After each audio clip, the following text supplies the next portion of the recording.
তোমরা কেমন আছো? আশা করি ভালোই আছো, আমিও ভালো আছি। আজকে তোমাদের সাথে একটা নতুন রেসিপি শেয়ার করতে চলে আসলাম। তো চলো দেখো কী রেসিপি তোমাদের সাথে শেয়ার করতে চলে আসলাম। আজকে করবো হচ্ছে ছানার কালিয়া। তো এখানে আমি 200 গ্রামের মতন ছানা নিয়ে নিয়েছি। আর এখানে নিয়ে নিয়েছি চাল মগজ, পোস্ত, কাজু, কাঁচা লঙ্কা, আদা। তো চলো এখন আমি ছানাটাকে বড়ার আকারে বানানোর জন্য তৈরি করে নিই।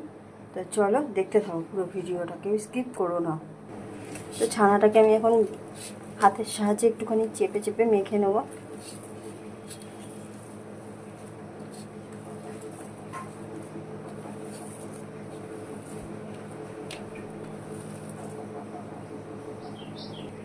এর মধ্যে দিয়ে দিচ্ছি আমি 1 চামচ কর্নফ্লাওয়ার।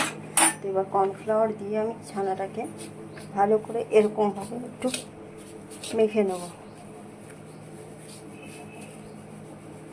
তো এবার ছানার মধ্যে আমি দিয়ে দিচ্ছি একটু চিনি, একটু নুন, সামান্য পরিমাণ হলুদ আর একটু কাশ্মীরি লঙ্কার গুঁড়ো। এবার এগুলো দিয়ে ছানাটাকে আমি ভালো করে মেখে নেব। তো ছানাটা এখান থেকে মাখা হয়ে গেছে। এবার আমি ছোট ছোট করে বড়ার আকারে করে নেব।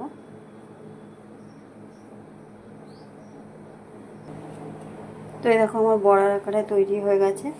আর এদিকে আমি কড়াইটা বসিয়ে দিচ্ছি, এবার গ্যাসটা জ্বালিয়ে দেবো। তো কড়াইটা গরম হয়েছে। আর এই তরকারিটা হচ্ছে সাদা তেলে করতে হবে এই রেসিপিটা। তো আমি সাদা তেল দিয়ে দিচ্ছি। তেলটা গরম হয়ে এসছে, এবার একটা একটা করে ছেড়ে দেবো। তো এগুলো হালকা করে ভেজে নিতে হবে।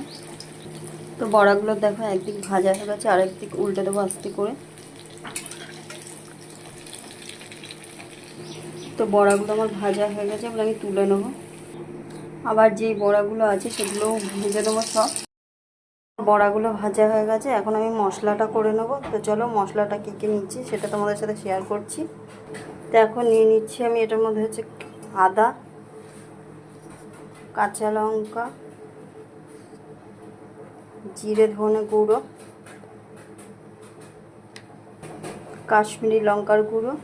তো চলো আগে এগুলো মিক্সিতে পেস্ট করে নিয়ে আসি। তারপরে হচ্ছে তোমার এইখানে কাজু আর চালমগজ আর পোস্তটা একসাথে বাটবো।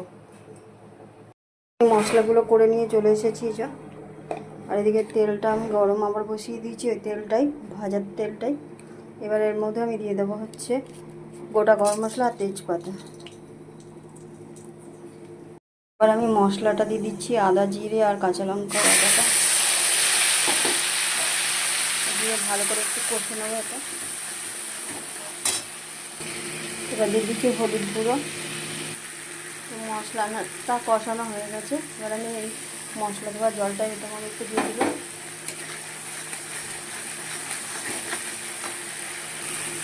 এবার এইটা চালমগজ, কাজু আর পোস্তটা একসাথে বেটে রেখেছিলাম সেটা দিয়ে দিলাম। দিয়ে এবার ভালো করে এটার সাথে মশলাটার সাথে মিশিয়ে নেব।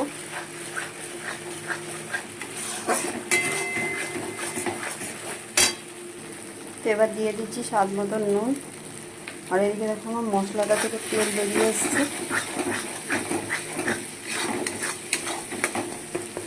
এবার অল্প অল্প জল দেবো। এবার অল্প অল্প জল দিয়ে মশলা ধোয়া জলটাই দিচ্ছি আমি।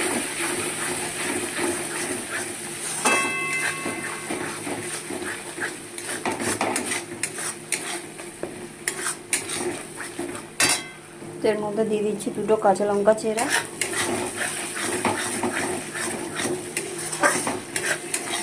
মশলা থেকে জল ছেড়ে এসছে, এবার আমি পুরো জল দিয়ে দেবো।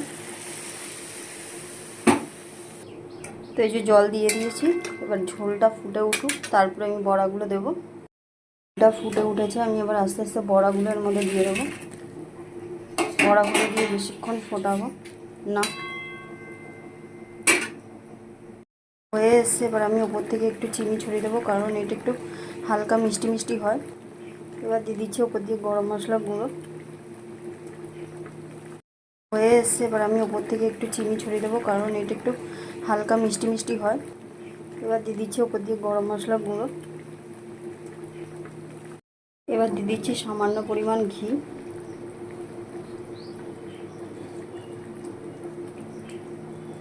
তো এটা হয়ে গেছে, এবার আমি নামিয়ে নেবো। এই দেখো, তো এই দেখো আমার রেসিপিটি তৈরি হয়ে গেছে, ছানার কালিয়া। কেমন লাগছে দেখো, আর রেসিপিটি তোমাদের কেমন লাগলো কমেন্টে জানিও। তো আজকের মতন টাটা বন্ধুরা, ভালো থাকো, সুস্থ থাকো। আবার খুব তাড়াতাড়ি একটা নতুন ভিডিও নিয়ে চলে আসবো। আর নতুন বন্ধুরা আমার পাশে থেকো অবশ্যই, আমিও তোমাদের পাশে থাকবো। তো টাটা বন্ধুরা, ভালো থাকো, সুস্থ থাকো।